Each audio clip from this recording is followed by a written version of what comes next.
1. I am a manager at a chain furniture store. As a manager, I also work the sales floor and handle special orders. Several months ago, we had a customer come in wanting to custom order a recliner.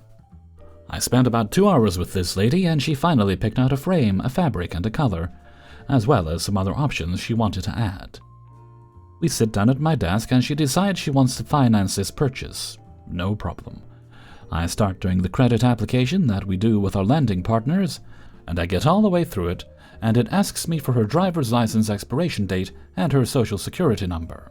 She says she can never remember her social security number, so she keeps it written down on a piece of paper in her purse, which she doesn't have. And she doesn't have her wallet containing her driver's license, so I could not proceed with the sale. She was fine with that, and said she would call when she got home, give me the rest of the information, and I could have her e-sign the credit application so we could get the ball rolling on ordering her chair. She left me with her phone number, and that was that. I never heard from her past that point.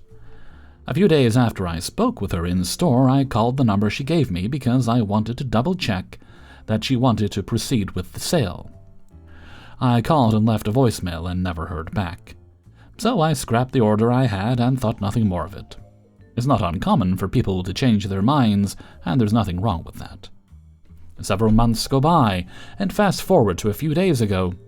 My boss comes in my office and asks if I remember a particular customer. The name sounds familiar, but it doesn't ring any bells.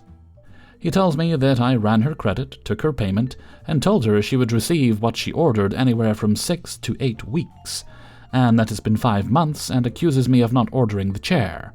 Now the lady is calling corporate, pissed, leaving a Better Business Bureau complaint, and wanting me to personally call her to apologize, or that she expects me to be fired. The first thing I do is look at approved credit applications and cross-search the customer's name. Nothing. Then I look at our opened and closed orders with her name. Again, nothing. It then dawns on me who we're talking about. I ask my boss for her phone number, and I get it. I call and explain to her that she never called me back and gave me the rest of her information to finish the credit application.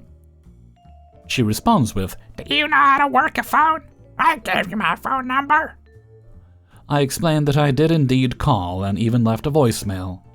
This is when she tells me she doesn't answer phone numbers she doesn't know. WTF, how would that play out any other way? This is when she tells me that I could have made up a fake expiration date for her license and a fake social security number and pushed the credit application through. I politely explain that's not how that works and that our lending partner would not have looked at the application without a valid social security number. I tell her even if that did somehow work, that's highly illegal, and I would have to forge your name on the document to finalize it. She says, "So?" I hit back with so I could lose my job and you could sue us. "Well, I wouldn't have done that." Yeah, right. After all that mess, she says, "Well, you must have my chair after all this time. I would like to pay with credit card if that's okay." I said, "Ma'am, I didn't order your recliner because I can't order anything without money down." She flips her lid, saying, "This is why you should have just signed my name. You had the ability and you just didn't because of your rules. That's how your company runs a business. You tell someone you're going to order something and then you don't. I spent months waiting, trying not to call and pester you for an update. I guess I should have been more of a pain." At this point, I was losing my cool, and I just said, yes, I wish you did call, ma'am. This would have been an easier process for everyone involved. And she hung up. Turns out she came in on my day off and spoke to a coworker that I had already filled in on the situation. With this knowledge, he made her fill out a credit card application before he even started to ask what she wanted to special order, and fill out all the paperwork. She couldn't get approved. She made him try with every lender we had. No one would take her. So she apparently threw a fit and left. 2. I have never considered myself an anxious or pessimistic person until I actually took a step back and took stock of how I feel day to day. Holy shit, did I notice some things. Firstly, for context, I work in a small business. The owner of the store is constantly watching us through the cameras that cover every inch of the sales floor. even when he's not at work. This is our down season, so things are very quiet. God forbid, though, anyone on staff sit down for even a minute. I'm mostly immune to this, honestly, since my sales are half of the company's gross, and the owner is afraid I'll leave. But if another staff member sits, I get texts with photos of the cameras, so I'm basically forced to police my coworkers constantly. I used to enjoy talking with customers, but over time I've just come to be wary of talking to people. They're just so unpleasant. Some people are nice, though, and it's like a breath of fresh air interacting with those customers. But I have hardly any energy to do so due to dealing with the numpties all day. Knowing I am watched 8 hours a day is hard on my mental well-being.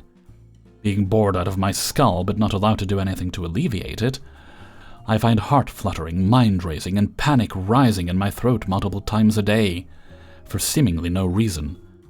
At first I didn't recognize it, but now I know. Oh, that's a mild panic attack for sure. I've also developed a heart palpitation that I'm sure is related to stress. I feel like a dog that's trapped in a stressful situation that licks itself until it bleeds. I am constantly picking at myself, literally and figuratively, and overanalyzing everything about myself, from my appearance to my behavior. It takes all my willpower just to smile and be polite when customers come in. All I want to do is tell them to get fucked, which then makes me feel worse because I feel like this, but they didn't do anything to me. I'm generally a healthy person. I run ultramarathons, cook healthy, delicious food for myself, have a loving family and partner, don't drink alcohol or smoke, etc. I couldn't imagine doing this without the advantages I have. And even with those advantages, this job has still broken me. I wanted to pose a question, to see if I'm just deranged, or if there are others out there going through what I am too. I'll chime in, Hellraiser here, just before I go. You've heard me speak about the effect working in retail with poor management had on my mental and physical health over the years, to the point I dare say I'm still dealing with lasting consequences from it. I developed various twitches and tics and things that it took years to get under control, and even now I'm dealing with issues that I can manage somewhat. But yeah, a toxic work environment is definitely bad for your health, so to the OP of that story I say, keep working there for now. You need the money coming in. I understand that. But I hope you're looking for something else. Find something you're passionate about. Something that excites you. Then tell your old boss to go screw himself. That's me for now. 3. Be mindful of space. Regarding customer spatial awareness. 1. Cart placement. Under no circumstance should your cart obstruct the pathway or be left unattended. It's essential to keep it closed at all times. If something catches your eye, remember that you have the cart for a reason. It should accompany you throughout your shopping trip. Leaving it unattended not only inconveniences others, but also poses a hazard, obstructing pathways for fellow shoppers and workers alike. Just like operating a car, using a shopping cart requires responsibility. Just as drivers are accountable for safe vehicle operation, shoppers must ensure their carts are returned to designated areas and do not impede others' passage or safety. Move it. 2. Body positioning. Your body positioning matters. It appears many of you have adopted the shape of a barrier.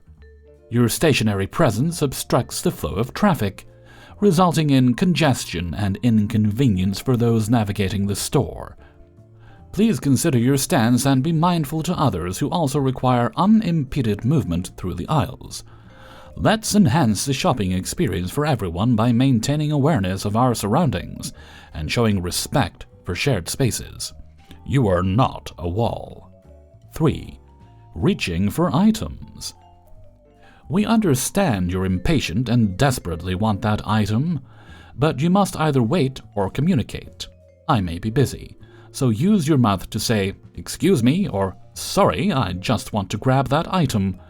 When multiple customers are swarming in one area due to impatience, I recommend waiting your turn so that you are aware of the space around you and mindful of those who must pass by you. Before reaching for an item, scan the surrounding area to ensure there are no other customers. Avoid reaching across aisles or over displays, as you may inadvertently block someone's path. Instead of stretching out or leaning over, approach items within arm's length. Bend at the knees and maintain a stable stance to avoid losing balance or knocking things over. If another shopper is nearby or reaching for the same item, politely express your desire to reach for it as well. Coordination and cooperation can help avoid accidental collisions or conflicts. If you are using a shopping cart, keep it close to the shelves or displays you are browsing. Avoid leaving carts in the middle of aisles, as this can obstruct traffic flow and cause congestion. Take only the items you intend to buy. Overreaching or grabbing multiple items at once can increase the risk of an accident while also disrupting shelf organization. Always be mindful of other shoppers and store employees. If you notice someone nearby trying to reach for an item, consider stepping aside or allowing them to access it first. Be patient. 4. Cell phone use. We understand your desire to check out the dick pic your husband just sent you, num num num, but you are seriously impeding the process. There is no reason why your body should be in the way of checking your spicy messages. Many of us move frequently, so fucking move out of the way. To address these issues, customers should be mindful of their cell phone use in retail settings. Limiting usage, particularly in high traffic areas or during interactions with store employees, can help everyone have a more enjoyable shopping experience. Save the nude for later. 5. Ignoring your surroundings. I don't always want to have to say, "Excuse me," to get you to move. It would be appreciated if you could take the initiative and relocate yourself without being prompted by someone else. It not only saves my breath, but it also shows awareness and consideration for others who share the space. Let's not pretend I'm sure you noticed me trying to pass. Please move aside before I have to take action or risk a collision. Let's make navigating the store easier and more enjoyable for everyone involved. Next time I will use an air horn. That's the gist of it. When you step into the store, remember, it's not your bedroom. Let's all be mindful of the space we share. If there's anything I missed, feel free to add to it. But one thing to always keep in mind before entering, fucking move and share the space. Let's make navigating the store a breeze for everyone. Thank you for listening. 4. Seeing as how I'm laid up sick, I figure why not share some good vibes with the community. Might even make myself feel better. So I'd like to tell you the tale of how we trained a manager to gag whenever he heard the Red Robin jingle. This was 2010, I believe. I was working at Toys R Us at the time and absolutely loved it. Because the crew was great, customers were mostly tolerable for retail, and some management was really good. Some were a disgrace to the profession, but we've all been there. Middle of a Saturday, packed to the gills with people, and I'm fixing a display, sort of near the front of the store. I am talking to a friend as I work, and a customer comes up to say, "Some kid threw up by the bathroom."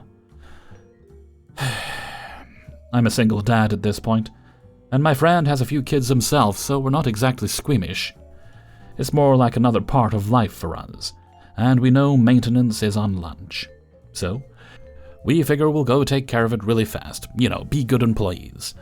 Before we get there, a very flustered man in a big red silk shirt is frantically looking for an employee. This is our, less than exemplary supervisor. The guy who desperately wants an office job and thinks he can make a retail manager be an office job. That guy. I'm going to call this manager Todd, but that's not his name, just to be fair, in case he's cleaned up his act in the years since. But I highly doubt it. Well, here comes Todd. Silk shirt, that's never dirty, pressed black pants he would clean with a roller if they got so much as a speck on them, and the shoes. The polished shoes so crisp you know the man spent time shining them. We're not going to talk about the hair product either, but he looked exactly like that guy you don't want to buy you a drink in a bar. Well, he sees us and he's just panicked. We think, well, yeah, something is dirty, he's not going to clean it up. And as we walk up to the front to grab the cart, we see the scope of what's happened. Now, your average 9 or 10-year-old kid can actually expel quite a lot of half-digested food. They eat almost as much as adults during growth spurts, and sometimes more. Fatherhood taught me this the hard way. This kid has gotten sick near the service desk, which was roughly 15 feet from the doors outside to the parking lot. Why does this matter? Our bathrooms with a sign visible from the register are roughly halfway to the rear of the store on the baby side, so probably 30 to 35 yards, give or take. And he had a puddle of his, shall we say, involuntary protein discharge every 5 or so feet. He'd get a few steps and do it again, like a little trail all the way back to the bathroom, where he decided to huck in the sink instead of the toilet because he still had some left. My friend and I were taking in the sight of this while Todd is melting down. His mom wouldn't even leave the line. She just sent him off to wander the store. Why didn't she at least take him outside? On and on, blah, blah. We grab the maintenance cart and just start cleaning. No sense in dragging it out, so we barricade what feels like the entire walkway on the baby side, start applying copious amounts of the spill magic we're given, and we set to it. The whole time, every time he has to look at it for a second or get too close, Todd is gagging and dancing around on his tiptoes in disgust. Really being a useless hanger-on, he keeps wanting to rage us up like he is, but what are we supposed to do? Kids get sick. Mom might be see you next Tuesday for not helping her son and effectively making the situation worse. But am I supposed to get mad at him? Nah, not his fault. After a couple of minutes of this very low-effort behavior from the manager, even after we'd said we'd clean it up ourselves so he could go, he was still there, mostly being a roadblock whenever we turned around because he wants to complain. So, let's evaluate this moment. Me and my friend, let's call him Mike, even though I doubt he'd care about somehow being famous for this. Give each other a look. You know that look you get with your work pals? You don't have to say anything, you just know. Mike leans down and shuffles a fresh pile around with the mop and says, in a stage whisper, "Is that lettuce?" Audible gagging noises nearby. I'm sweeping up the spill magic, dusting off one part, and I lean over and poke it with the brook. I got a piece of bun over here. Gagging again. Red Robin? Poking at my pile until I see something I can identify. Yeah, that looks like they're violent gagging noises.